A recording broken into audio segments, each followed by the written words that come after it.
Okay, so story time. I was just on a 14-hour flight back from Europe. Now, I spent about 10 hours of that flight writing, researching, reading nerdy studies, but then eventually my brain had just had enough. So I turned on a movie. I turned on a movie called The Long Walk. Now, it is based on a Stephen King novel, and in full Stephen King fashion, it has got the most insane, murderous plot line of all time. Here's what happens in the movies. Bunch of boys. They're rounded up in this post-apocalyptic world, and then they are asked to walk as far as they possibly can without stopping. So I'm going to play you a little preview of how this plays out and what the rules for this are. I'm not going to go through the whole rule book, but it boils down to this. If you fall below the speed of 3 miles per hour, you get your ticket. Walk until there's only one of you left.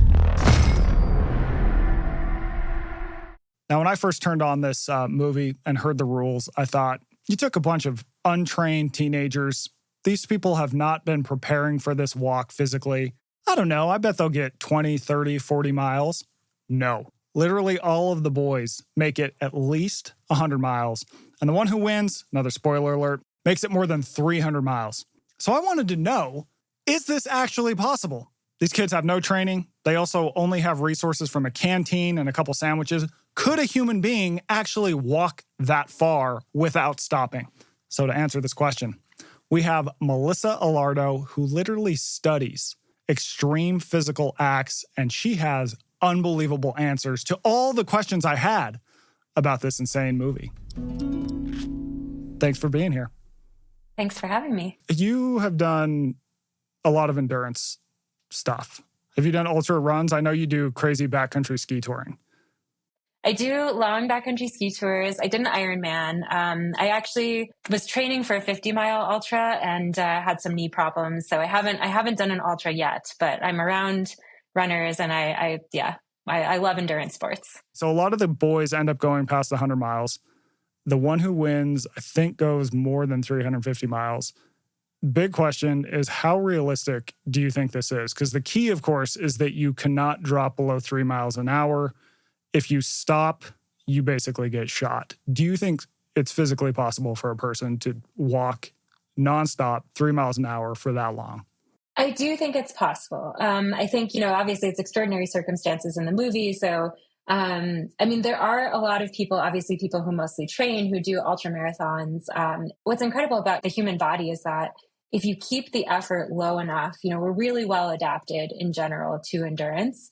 So yeah, with some training, a really steady pace. Obviously, there are certain things that they're having to take care of while they're walking that seem a little bit challenging, but yeah, I think it's possible. So why are we so well adapted to endurance? There are some theories about this. Some of it centers around the fact that we may have traditionally practiced a form of hunting where our endurance became an advantage. And there are groups of people around the world, some of whom I work with, who continue to practice this kind of hunting. It's called persistence hunting, where essentially, we're good at endurance, or we evolved this endurance feat because when we pursue animals for long enough, if we can last longer than they do, they become very easy to hunt.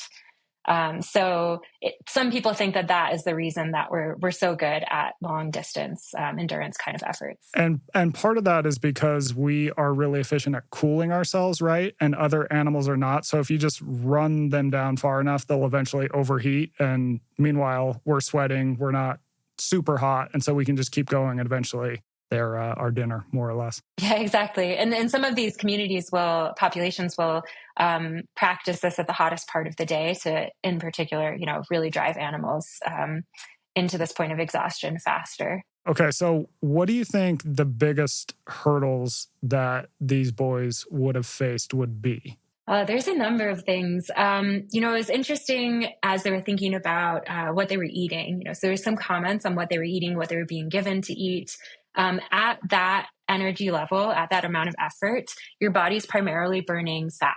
And there are actually ways that you can, change your diet or your training to push yourself to burn even more fat at that pace. So, if you're consuming fat, then you're able to last a lot longer. But if you're consuming, like one of the people was eating, venison, which is very low in fat, very low in carbohydrates. Your body has no fuel. And so as soon as the glycogen in your muscles is depleted, if you do push into that point where you're burning carbohydrates, you're in trouble. When that hill gets steep and all of a sudden their heart rate spikes, they're going to be done for. Another thing that I noticed too is because they didn't name a year in the movie, but I'm assuming this is the way it's filmed and what people are wearing. I'm assuming this is post World War II. And so a lot of the boys are wearing these like work boots effectively. And I saw that and I'm just thinking, oh my God, your feet would be destroyed after 15 miles, much less 150. I feel like that would be a giant limiter. Oh, absolutely. Especially once it starts raining and you have humidity introduced into it. And oh yeah, I was not envying their footwear. Before we hit record, we were talking a little bit about sleep. And I had gone into this thinking, I feel like at hour 36, you would start to just go totally crazy.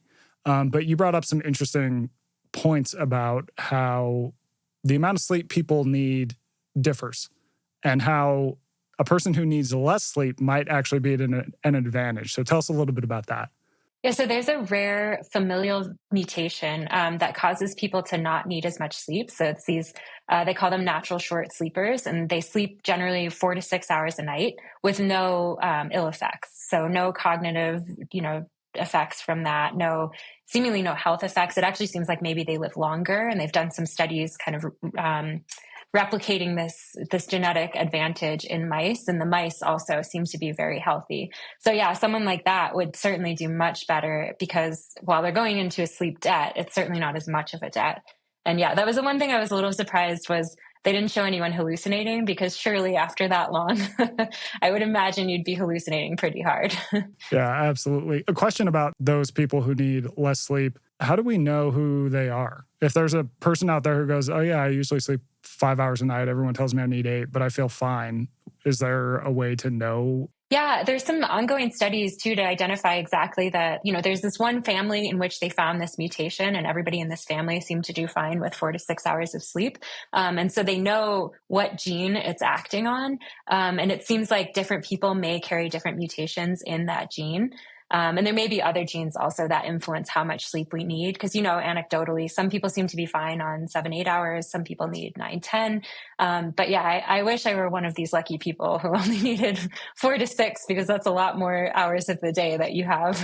Totally. One thing I thought was interesting too is I don't think any of these people competing had actually trained for this. I mean, there's kind of this random sampling of there's a boy from every state. How would the fact that they haven't trained at all factor into this? And I will note that the boy who won, he has this line where he says something like, oh, I've been walking all my life. Like, this is my life. And he's the one who wins. So how do you think that would affect things? Oh, yeah. I think, a lifetime of training in whatever that looks like would absolutely give you an advantage. I know he was saying it kind of more metaphorically, but there are communities, like some of the communities that I work with, they live in really remote areas. To get around, they're very mobile groups of people. They're just walking all the time. They're walking up steep hills. They're walking, many, many miles every day through canyons. And so that's a form of training in itself. But yeah, otherwise, I think, straight off the couch, trying to walk 350 miles would be pretty challenging.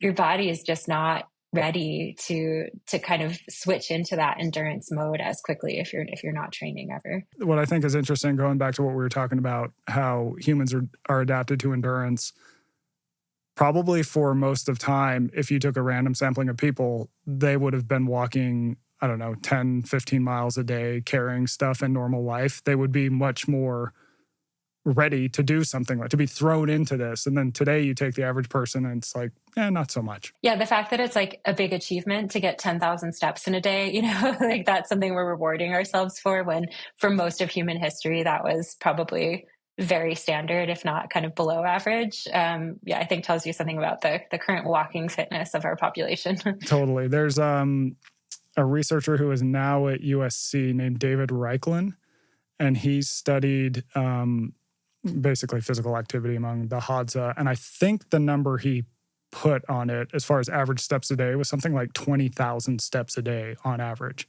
Yeah, I believe it.